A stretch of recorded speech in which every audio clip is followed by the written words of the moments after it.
Chemical properties of basis. देखते हैं basis को भी, जो बेसिस है हमारे पास में, उनको हम अलग अलग तरीके से रिएक्शन करवाते हैं, हमको क्या क्या मिलता है। पहली रिएक्शन हमने एसिड की, पहली रिएक्शन किसके साथ की थी? मेटल के साथ में। एसिड में हमने क्या मिलाया था? मेटल, याद है? एसिड में आपने मेटल मिलाया तो क्या हो गया? उसमें से आपको एक सॉल्ट बना और हाइड्रोजन गैस रिलीज होगी। तो पहली रिएक्शन लिखो, रिएक्शन विद मेटल्स।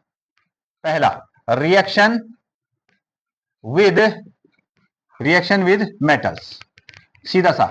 इसका भी हम क्या कर रहे हैं? मेटल्स के साथ में रिएक्शन कर रहे हैं। रिएक्शन विद मेटल्स, पहली रिएक्शन विद मेटल्स। तो यहां हमारे पास में क्या है? एक है आपके पास में बेस, और उसमें आपने क्या मिला दिया है? मेटल मिला दिए। तो मेटल और बेस का जब रिएक्शन हुआ तो इससे वापस क्या बन गया? सॉल्ट, और साथ में क्या निकल के आ गया? Hydrogen gas. यहां भी क्या बन रही है आपकी? हाइड्रोजन की गैस बन रही। यही रिएक्शन हमने किसमें देखा था? एसिड के साथ में। Metal, acid, salt, hydrogen gas. ठीक है, मेटल अब बेस मिला दिया, बेस में हमने मेटल मिला दिया तो क्या बना? सॉल्ट और हाइड्रोजन गैस बन गई। चलिए एक एग्जांपल लिख लेते हैं। जैसे हमारे पास में मेटल क्या हो गया? जिंक हो गया सॉलिड फॉर्मेट में। उसमें बेस ले लो आप, क्या? NaOH, ये NaOH। बेस आपने क्या लिया? NaOH। ये हो जाएगा आपका एक्वस, AQ, एक्वस। इससे क्या मिला? इसमें sodium zincate, which is sodium zincate, Na2Zn, और कितना आया आपका? O2। ये भी कैसा आया आपका? एक्वस फॉर्मेट में। और हाइड्रोजन गैस रिलीज होगी, यहां से क्या बन गया आपका? H2 बन गया। ठीक है, ये मेटल है क्या? जिंक। और ये क्या हो गया आपका? Sodium hydroxide. इसको हम क्या कहते हैं? Sodium hydroxide. Sodium hydroxide strong base है, और इससे क्या बना? जो मटेरियल बना है इसमें सोडियम आपको दिख रहा है, सोडियम जिंकेट। इसको हम कहते हैं सोडियम जिंकेट। सोडियम जिंकेट बन गया, और साथ में निकल के आ गया है, निकल के आ गई हाइड्रोजन गैस। ये हाइड्रोजन गैस बन गया। ओके, चलिए इसको जो है ना बैलेंस करो। यहां कितने सोडियम है? 2 ना। यहां आपको 2 सोडियम दिख रहे हैं, तो यहां हम लगा देते हैं 2 सोडियम, और कैलकुलेशन भी कर लेते हैं। जिंक कितने हो गए? जिंक है 1, सोडियम कितने हैं? 2, सोडियम हो गए 2, ऑक्सीजन कितना हो गया? 2, हाइड्रोजन कितने हो गए? 2। ये आपको मिल रहा है। यहां कैलकुलेट करो, सोडियम कितने हैं? 2, और जिंक कितने हैं? 1, जिंक 1 है। यहां भी सॉरी, यहां जिंक 1 है, मिस्टेक, जिंक 1 है। और यहां भी जिंक कितना हो गया? 1। ऑक्सीजन कितने हो गए? 2, ऑक्सीजन कितने हो गए? 2, हाइड्रोजन में कितने हो गए? 2। ठीक है, बैलेंस है। जिंक की वैल्यू 1 और जिंक 1 हो गया। सोडियम है 2, सोडियम हो गए 2, अगेन ऑक्सीजन हो गए हैं 2, और यहां भी ऑक्सीजन है 2, हाइड्रोजन है 2, और हाइड्रोजन कितने हो गए? 2। तो सिंपली आपको क्या करना है ना, यहां 2 लगाना है। सो मेटल को जब बेस के साथ रिएक्शन करेंगे तो सॉल्ट और हाइड्रोजन गैस निकलती है, सॉल्ट बनता है और हाइड्रोजन गैस निकलती है।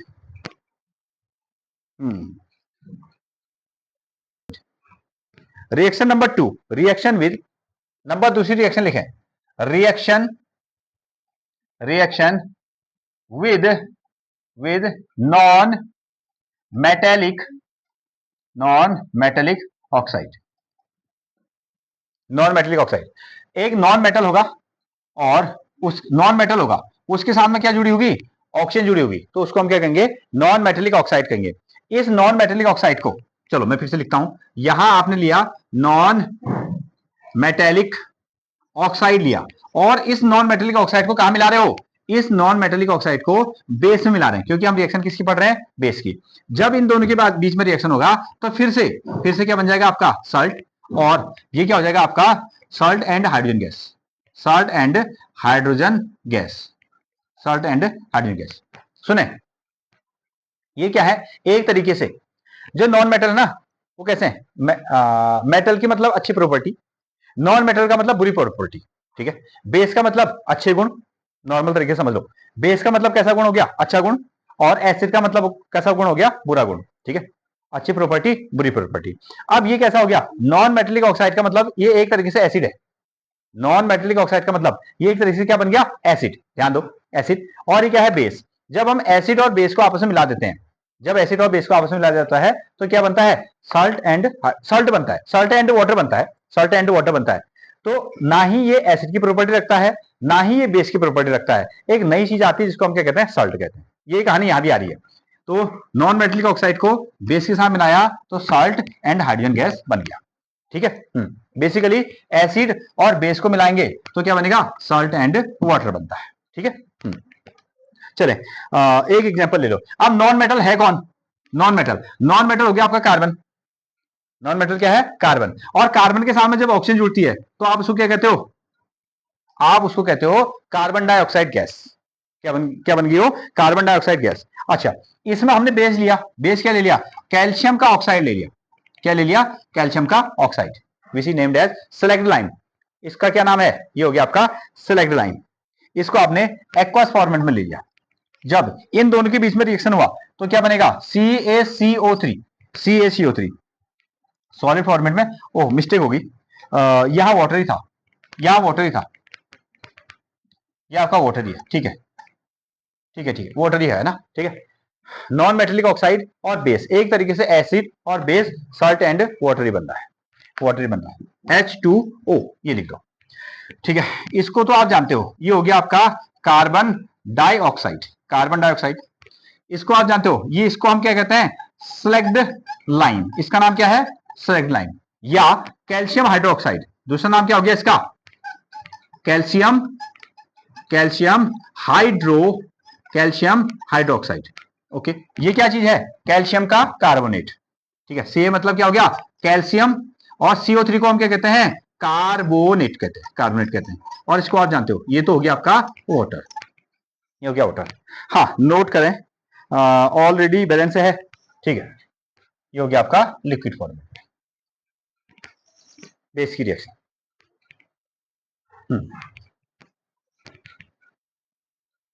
अब इसमें लिखिए केमिकल प्रॉपर्टी ऑफ बेसिस में नंबर तीसरा, रिएक्शन विद एसिड लिख दो, reaction with, reaction with acid ऐसा लिखना।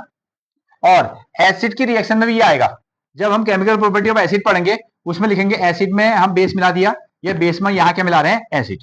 तो हमारे पास में क्या है, बेस है, और बेस में हमने क्या मिला दिया, एसिड। और इन दोनों के बीच में जब रिएक्शन हुआ तो क्या बन गया आपका सॉल्ट, और साथ में क्या बन गया, वाटर बन गया। ये जो मटेरियल है, ना ही इसके पास में क्या है, एसिड का गुण है, ना ही बेस का गुण है, ये अपने ही गुण रखा है इसने, इसलिए हम इसको क्या कहते हैं, सॉल्ट कहते हैं। ठीक है, दोनों की प्रॉपर्टी को ये खो चुका है अगेन। चलिए, और एसिड हमारे पास में, हाँ बेस आप जानते हो, फेमस बेस कौन है, NaOH, NaOH। और एसिड कौन है, HCl ना, hydrochloric acid, hydrochloric acid, aqueous, aqueous, ये हो गया आपका AQ, एक्वस। ये भी कैसा हो गया आपका, AQ। अच्छा, इसमें से देख लो क्या बना, क्या बना, Na और Cl, ये दोनों आपस में मिले तो यहां से क्या बना दिया इन्होंने, NaCl, नमक बना दिया, NaCl नमक बना दिया। और बचा क्या, यहां से HO, यहां से H, यानी कि 2H एक, सॉरी 2H और एक O। तो इसको क्या लिखोगे, H2O, जिसको आप क्या कहते हो, वाटर कहते हो, इसको आप कहते हो वाटर ना। ये क्या है, ये हो गया आपका सोडियम का क्लोराइड, सोडियम क्लोराइड। इसको हम क्या कहते हैं, हाइड्रोक्लोरिक एसिड, ये हो गया आपका हाइड्रोक्लोरिक, क्लोरिक एसिड, इसका नाम है हाइड्रोक्लोरिक एसिड। ये क्या है, ये हो गया आपका sodium hydroxide, hydro oxide, sodium hydroxide. Balance भी चेक कर लो, एक सोडियम है, एक सोडियम आ गया, और H2 है यहां, और यहां भी 2H आ गए, और एक ऑक्सीजन है, यहां एक ऑक्सीजन आ गया, एक क्लोरीन है, एक क्लोरीन भी आ गया। हिसाब लगा लो, हिसाब, एक सोडियम, कितने आ गए, एक सोडियम ना, एक क्लोरीन, और कितना आ गया, एक क्लोरीन। और हाइड्रोजन गिनो, एक हाइड्रोजन यहाँ है, एक यहाँ है, दो हो गए, और यहाँ हाइड्रोजन कितने हैं, दो, एक ऑक्सीजन हो गया, और ये हो गया आपका एक ऑक्सीजन। बस ऑलरेडी क्या है, बैलेंस है। ये रिएक्शन एसिड की रिएक्शन में भी आती है, ये रिएक्शन बेस की रिएक्शन में भी आती है, उत्तर वही है, क्या, salt and water.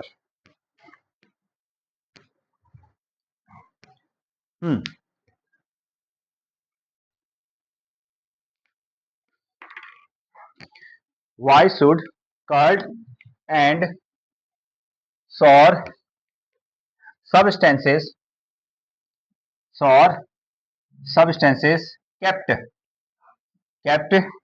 not be kept, sorry, ये है आपका not be kept, not be kept in brass and copper vessels. तो जो हमारे पास में ना, वाई शुड कर्ड, जो दही है या खट्टी जो चीजें हैं उनको हम क्या करते हैं, मेटल वाली चीजों में नहीं रखते हैं. रीजन, मेटल को जब एसिड के साथ रिएक्शन करेंगे, तो क्या करेगी, वो पॉइजनस गैसेस बनाएंगी जो हमारे लिए क्या है, हेल्थ का काम करती है. अगेन आंसर इसका लिखें. हाँ, इसका आंसर होगा आपका which is curd and sour substances. Curd and sour, ये खट्टी चीज है. हाँ, sour substances, curd and sour substances should not be kept in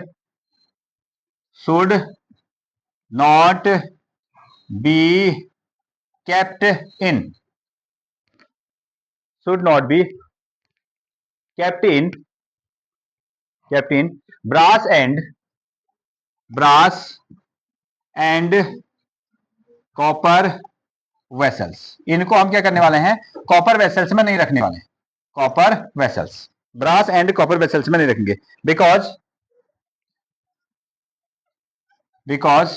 they contains,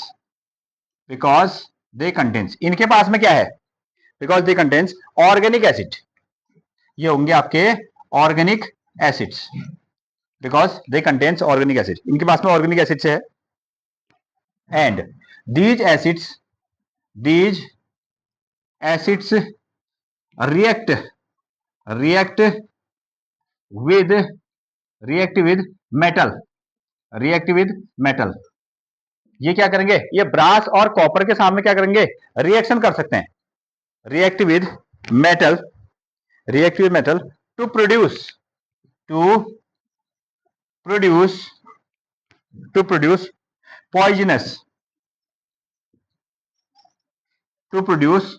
poisonous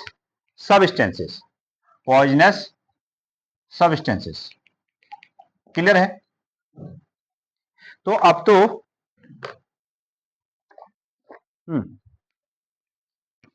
अब इसका ये जो क्वेश्चन है ना, इस क्वेश्चन का आंसर तो आपके जो एंसेस्टर्स हैं या जो घर वाले हैं वो आपको बेहतर दे सकते थे. नहीं दे सकते थे. जब तक गाय और भैंसे थी तो आप लोग जो दही जमाते थे वो लकड़ी के बर्तनों में जमाते थे. ठीक है, उनको साइंस से पता नहीं है, उनको तो ऐसे साइंस उन्होंने पढ़ा नहीं है, बट उनको पता है ना कि हम इन चीजों में नहीं जमाएंगे. उन्होंने क्या बनाए थे, लकड़ी के बर्तन बनाए थे इन दही को बनाने के लिए. लकड़ी के बर्तन बनाते थे क्योंकि अगर इसमें से जो मेटल्स है वो क्या करेगा, ऑर्गेनिक एसिड प्रोड्यूस करेगा. जब ऑर्गेनिक एसिड आपस में क्या होंगे, वो हो आपके विच इज मेटल के साथ में, कॉपर या ब्रास के साथ में रिएक्शन करेंगे तो ये हाइड्रोजन जैसी गैसें बना सकती हैं जो हमारे स्वास्थ्य के लिए क्या है, हानिकारक है, पॉइजनस है. क्लियर. आगे बढ़े. तो आप तुरंत ही उसका आंसर दे सकते हो ना. क्वेश्चन नंबर 2 क्या कहता है, देखें. क्वेश्चन नंबर 2 कह रहा है which gas is usually liberated when an acid reacted metal. Acid react with metal, जब आपने क्या किया, क्वेश्चन नंबर 2 है ये, जब आप एसिड को मेटल के साथ में रिएक्शन करते हो तो कौन सी गैस निकलती है, बताओ. हाँ, H2 गैस निकलती है. ये पहला आंसर हो गया हमारा, हाइड्रोजन गैस. ये कौन सी गैस होगी, हाइड्रोजन गैस. ये सवाल हमसे पूछा गया है, when acid react with metal which gas is liberated. तो आंसर है व्हेन एसिड, आंसर की फॉर्मूला में लिख दूं, when acid react with metal, hydrogen gas, acid react with metal, hydrogen gas is liberated. Hydrogen gas is liberated. तो वहां से क्या होती है, हाइड्रोजन गैस निकलती है. When acid react with metal, hydrogen gas is liberated, तब हाइड्रोजन गैस उसमें से निकलती है. अगेन, अच्छा आगे भी कहा इसने कुछ.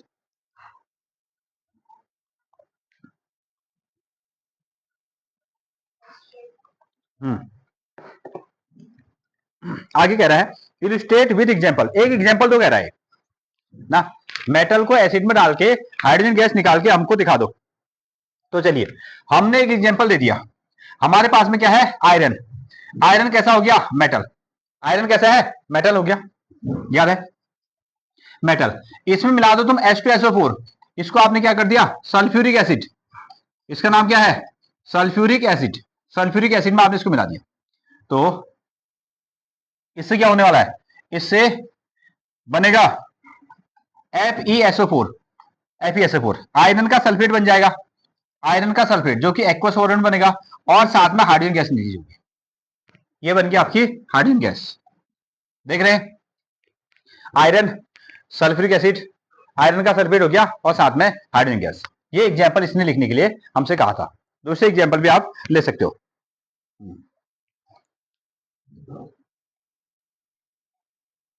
अगेन फिर आगे कुछ कह रहा है। हाँ, how will you test for the presence of this gas? How will you test for the presence of this gas? Presence of this gas. अगर आप एक ना कागज को जलाते हैं तो क्या जल जाता है? मुझे बताएं, अगर हम ना कागज को जला रहे हैं तो जल जाता है?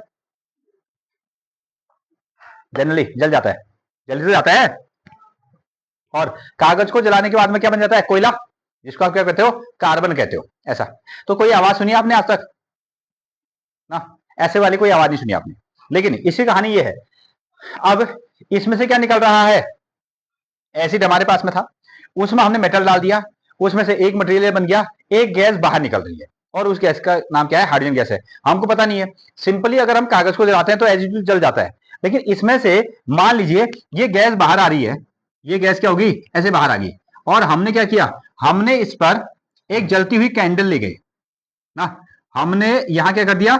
एक कैंडल ले गए, ऐसे जो थी ऐसा बना दो, एक कैंडल हम यहां को जलती हुई ले गए, तो अब क्या होगा बताओ? अब क्या होने वाला है? हैं? ये नीचे ये आग है, ये गैस है, सॉरी आग भी कर रहा हूं, ये गैस हो गया। गैस ऊपर वाली कैंडल है, कैंडल ले जाओगे ना, या माचिस की तीली ले जाओ, या तो माचिस की तीली ले जाओ। ये आपके पास में कौन सी गैस है? Hydrogen gas. अरे ये हाइड्रोजन गैस निकल रही है यहां से, ये आपने रिएक्शन कर लिया है, कंटेनर लिया H2SO4, ठीक है, ये आपका एसिड है, इसमें मेटल डाल दिया, एक मटेरियल बन गया, और ऊपर की ओर कौन सी गैस निकल के आ गई? Hydrogen gas. इस हाइड्रोजन गैस के निकल रही ना गैस, हमको ऐसे महक आई, हम वहां क्या करके जलती हुई कैंडल ले गए, तो कैंडल जलेगी, ये जलेगा क्योंकि वो तो गैस ही है ना। लेकिन यहाँ पर क्या होने वाला है? यहाँ पर कैसी आवाज आएगी? फटफट, फटफट वाली आवाज आएगी, जिसको आप क्या कहते हो? Pop sound. Pop sound, pop sound मतलब कि ये पॉप डांस करते हुए ये गैस जलेगी, ये कागज ऐसे, कैंडल ऐसे डांस करेगा, टिक टिक टिक टिक टिक ऐसे करेगा, जो भी आप गाना लगा सकते हो आप, पॉप साउंड। तो इसकी पहचान क्या है? अगर ये ऑक्सीजन होती, अगर ये ऑक्सीजन होती तो सिंपल तरीके से जलता रहता हो, अगर ये ऑक्सीजन होती तो सिंपल तरीके से जलता रहता है, लेकिन ये पॉप साउंड के साथ जल रहा है। ये किस चीज की पहचान करता है? हाइड्रोजन गैस है, ये आपको हाइड्रोजन गैस है, ठीक है। हाँ, बर्न विद पॉप साउंड, ऐसा आप लिख सकते हो। आप क्या कर लिखने वाले हो? Burn with pop sound, burn with pop sound, ठीक है। It show, it show the presence of, it show the presence of hydrogen gas, hydrogen gas. ये हमको शो करता है कि हाइड्रोजन गैस रही होगी, तभी ऐसे पॉप साउंड के साथ में जल रही है। क्लियर? ये क्वेश्चन आपके एनसीईआरटी में है, और as it is directly question आ जाएंगे। आपने क्वेश्चन पढ़ा मेटल कंपाउंड ए, एक मेटल का कंपाउंड है ए, ठीक है, एक मेटल कंपाउंड है ए, मेटल कंपाउंड, एक मेटल का कंपाउंड है ए, ओके, ऐसा इसने कहा है। मेटल, ध्यान दें, अब metal compound A react with dilute hydrochloric acid, ये किसके साथ रिएक्शन कर रहा है? डाइल्यूट हाइड्रोक्लोरिक एसिड, यानी कि HCl के साथ रिएक्शन कर रहा है। इसकी पहचान करनी है, ध्यान दो, एक मेटल का कंपाउंड है ए, और किसके साथ रिएक्शन हो रही है इसकी? डाइल्यूट हाइड्रोक्लोरिक एसिड के साथ में रिएक्शन हो रही है, यहां हमने लिख दिया अगेन, ठीक है, इसके साथ में रिएक्शन हुआ। अब इससे बन क्या रहा है? ये कह रहा है हाइड्रोक्लोरिक एसिड टू प्रोड्यूस एवरसेंस, यानी कि ऐसे सरसराहट वाली आवाज निकलती है, ठीक है। जब ये दोनों रिएक्शन करेंगे तो क्या होगी? करके ऐसी आवाज निकलेगी। जैसे अगर आपने चूने को कभी पकते हुए देखा ना, अभी तो जैसे पेंट वेंट करते हैं, तो आजकल कैसा वाला पेंट आ गया? रेडीमेड पेंट आ गया, बाल्टी में ऐसे पेंट रेडीमेड आ गया। जैसे पहले से क्या था, जैसे आपको घरों में क्या करना, चूना करना था, एक्चुअली सफेद वाला चूना करना होता था, ध्यान दो इधर। तो हम क्या करते थे, उसको रात से, पहली रात से उसको भिगा दिया जाता था। एक कट्टे में आप चूना लेके आएंगे, उसको क्या करेंगे, पानी की बाल्टी में डालेंगे, तो उसके बाद थोड़ी देर देखेंगे, पहले तो नॉर्मल है, और उसके बाद कैसा हो जाएगा, वो इतना गर्म हो जाएगा, बड़ी तेजी से वो पकता है, बहुत तेजी से क्या होता है, वो पक जाता है, सारा पानी को क्या कर लेगा, वो एब्जॉर्ब कर लेगा, बिल्कुल सॉलिड बन जाएगा। एक रात उसको पकने के लिए चाहिए, तब जाके अपना कलर देता था। अगले शाम, अगले सुबह को आप देखेंगे तो पूरा चूना क्या होगा, पका हुआ होगा, पका हुआ होगा, उसमें बिल्कुल भी पानी नहीं होगा। फिर उसके बाद क्या करते थे, आप उसका सॉल्यूशन बनाते थे, ठंडा भी हो जाता था तब तक, फिर आप उसको एज अ व्हाइट वॉशिंग की तरह यूज करते हैं। यहां सवाल है, ध्यान दो, एक हमारे पास है मेटल का कंपाउंड है, उस, इधर देखो, एक मेटल के कंपाउंड के सामने किसकी रिएक्शन हो रही है, dilute hydrochloric acid, dilute HCl की रिएक्शन की जा रही है अगेन। और ये क्या कर रहा है, एवर सिंस इसने क्या किया, ये सरसराहट के आवाज के साथ बन रही है, बन रही है, जैसे आप चूने को पकाओगे तो इस तरह की कहानी होती है। अगेन अब देखो, जब दोनों ने रिएक्शन किया तो क्या बना, a gas evolved extinguisher a burning candle. ठीक है, फायर एक्सटिंग्विशर का नाम सुना है आपने, आग बुझाने वाला जो यंत्र है, उसमें कौन सी गैस भरी रहती है, हाँ कौन सी गैस भरी रहती है, हाँ कार्बन डाइऑक्साइड गैस उसमें भरी रहती है, तो फायर एक्सटिंग्विशर का काम करती है। जब इन दोनों का रिएक्शन हुआ, ध्यान दो, जब इन दोनों का रिएक्शन हुआ, जब इन दोनों का रिएक्शन हुआ, तो फायर एक्सटिंग्विशर वाली जो गैस है, यानी कि कार्बन डाइऑक्साइड गैस निकली। ठीक है, कौन सी गैस निकल गई, कार्बन डाइऑक्साइड वाली गैस निकल गई। एक चीज ये बना, again burning candle. Right a chemical equation, ये कह रहा है कि इसका केमिकल इक्वेशन लिखो। पहली चीज, chemical equation for the reaction, ठीक है, इसका reaction, if one of the compound formed in calcium chloride, और साथ में इसने क्या कहा, एक कंपाउंड क्या बन रहा है, कैल्शियम क्लोराइड भी बन रहा है, कैल्शियम क्लोराइड भी बन रहा है, ये हो गया आपका Ca कैल्शियम, साथ में क्या आ गया आपका क्लोराइड, ये कैल्शियम क्लोराइड भी बन रहा है। क्लियर हो गया, हाँ। अब आपको ये बताना है कि ये जो मेटल का कंपाउंड है ये क्या रहा होगा, ठीक है, ऑब्वियसली। अब यहां पर कैल्शियम है ना, देखो तो HCl के साथ में हमने रिएक्शन की इसका, और क्या बना, कैल्शियम का कंपाउंड बना, कैल्शियम कंपाउंड बना, तो ये चीज क्या हुआ होगा, सॉरी, कैल्शियम क्लोराइड बना, तो एक कैल्शियम का कंपाउंड रहा होगा। तो पहली चीज तो हम क्या लिख सकते हैं कि A must be, must be, A must be compound of calcium. हम क्या कह सकते हैं, compound of calcium, compound of calcium, मतलब कि ये कैल्शियम का कंपाउंड रहा होगा। दूसरी चीज ध्यान दो, दूसरी चीज, अब ये ना बिल्कुल ऐसे आवाज करते हुए पक रहा है, आवाज करते हुए ये रिएक्शन हो रही है, तो एक कार्बोनेट है, ये क्या चीज है, कार्बोनेट, कैल्शियम का कंपाउंड बना, तो इसका मतलब है, सॉरी, ये कैल्शियम क्लोराइड बना, तो इसका मतलब ये कैल्शियम का कंपाउंड रहा होगा। ठीक हो गया, फिर आवाज करने के साथ ही रिएक्शन हो रही है, तो एक कार्बोनेट रहा होगा, तो इसका मतलब है ये जो चीज है, ये जो ए है ना, ये क्या हो गया, कैल्शियम का कार्बोनेट हो गया। कैल्शियम कैसे, यहाँ कैल्शियम कार्बोनेट है, तो कैल्शियम आया, आवाज के साथ बन रहा है, तो कार्बोनेट शब्द आ गया, इसलिए ए क्या हो गया, CaCO3, इसको हम क्या कहते हैं, कैल्शियम का कार्बोनेट, कैल्शियम का कार्बोनेट बन गया। क्लियर हुआ, हाँ, इस तरीके से आप इसकी पहचान करते हैं। अगेन अब यहां आ जाते हैं हम लोग, हम यहां आते हैं, ये हो गया आपका CaCO3, ये हो गया आपका कैल्शियम का कार्बोनेट, ये सॉलिड फॉर्मेट में आ गया। जब आपने इसके साथ रिएक्शन करी, कैल्शियम के कार्बोनेट को डाइल्यूट HCl के साथ रिएक्शन किया, तो क्या बन गया, कैल्शियम का क्लोराइड, और साथ में क्या बन गया, कार्बन डाइऑक्साइड, और इसके साथ में क्या बनता है, और H2O, वाटर भी निकलता है। ठीक है, यहां आपको वाटर भी निकल गया। अब इसकी बैलेंस कर दो इस रिएक्शन को, रिएक्शन ये हो गया आपका सॉलिड, यहां लगा देना आप 2, और साथ में कैल्शियम क्लोराइड, ये बन गया आपका एक्वस, और इसमें से कार्बन डाइऑक्साइड गैस बन गई, और साथ में क्या है आपका वाटर एज ए लिक्विड के फॉर्मेट में आ गया। इस तरीके से आपको आंसर देना पड़ेगा। क्लियर हो गया, सुन रहे, ये पहचान रिएक्शन पे आपको लिखनी है खुद से। अब यही क्वेश्चन ना एनसीईआरटी का है, यही जाके आपके एग्जामिनेशन हॉल में आ जाएगा। एक कंपाउंड है, उसका नाम क्या है, ए है, उसकी पहचान हमको करनी है, उसका हमने डाइल्यूट HCl के साथ रिएक्शन किया, तो उसमें से आग बुझाने वाली गैस का आविष्कार हुआ, या आग बुझाने वाली गैस निकल गई, और वो कैसा हो गया ना, बट जलती हुई कैंडल को हम वहां ले गए, जलती हुई कैंडल को वहां पर ले गए तो बुझ गई, यानी कि आग बुझाने वाली गैस निकल के आ गई, कौन सी, कार्बन डाइऑक्साइड गैस निकल गई। और एक क्या बना, कैल्शियम का क्लोराइड बना, कैल्शियम क्लोराइड, कैल्शियम का क्लोराइड तभी बन सकता है जब यहां पर क्या होगा, जब यहां पर को आपका कैल्शियम का कंपाउंड रहा होगा, ये पहली पहचान। फिर आग बुझाने CO2 निकल रहा है, तो यहाँ CO2 तभी निकलेगा जब यहाँ CO3 रहा होगा, इसलिए हमने कह दिया कि ये कैल्शियम का कार्बोनेट है, कैल्शियम का कार्बोनेट हो गया। इसके साथ रिएक्शन की तो कैल्शियम क्लोराइड, और क्या हो गया आपका कार्बन डाइऑक्साइड, और साथ में क्या हो गया, वाटर हो गया। इस तरीके से नोट करें। क्वेश्चन को आप नोट कर लेना, ये आंसर नोट कर लें।